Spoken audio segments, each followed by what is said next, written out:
നമ്മൾ മലബാറുകാർക്ക് നോമ്പിനും സൽക്കാരത്തിനെല്ലാം ഒഴിവാക്കാൻ പറ്റാത്തൊരു സ്നാക്ക് തന്നെയാണ് ഉന്നക്കായ.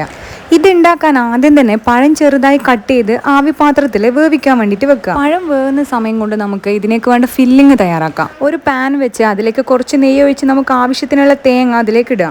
ഇതിലിടക്ക് കടിക്കാൻ കിട്ടാൻ വേണ്ടിയിട്ട് അണ്ടിപ്പരിപ്പ് മുന്തിരിയൊക്കെ ചേർക്കലുണ്ട്. ഞാനിപ്പോൾ ഇവിടെ ചേർക്കുന്നില്ല.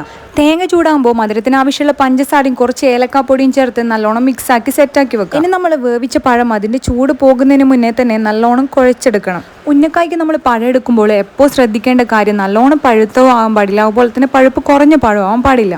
ഇനി നമ്മൾ ഈ കുഴച്ച് വെച്ച പഴം ചെറിയ ചെറിയ ബോളാക്കിയിട്ട് കയ്യിൽ വെച്ച് പരത്തുക. കയ്യിൽ വെച്ച് പരത്തിയതിന് ശേഷം ഇതിലേക്ക് ആവശ്യത്തിനുള്ള ഫില്ലിങ്ങും കൂടി ചേർത്ത് കയ്യിൽ വെച്ച് നല്ലോണം ഉരുട്ടി അതിൻ്റെ ഷേപ്പാക്കി എടുക്കണം. പെർഫെക്റ്റ് അല്ലെങ്കിലും ഞാനെപ്പോൾ ഉണ്ടാക്കുമ്പോൾ ഈ ഒരു ഷേപ്പിലാണ് അധികം ഉണ്ടാവല്.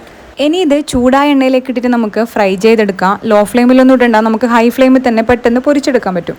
അപ്പോൾ നമ്മൾ ടേസ്റ്റി ആയിട്ടുള്ള ഉന്നക്കായ റെഡിയാണ്. ഇതുവരെ ഉണ്ടാക്കാത്തവരുണ്ടെങ്കിൽ ഒന്ന് ട്രൈ ചെയ്ത് നോക്ക്. സ്വീറ്റ് ഇഷ്ടപ്പെടുന്നവരൊക്കെ ആണെങ്കിൽ എന്തായാലും ഇഷ്ടപ്പെടും.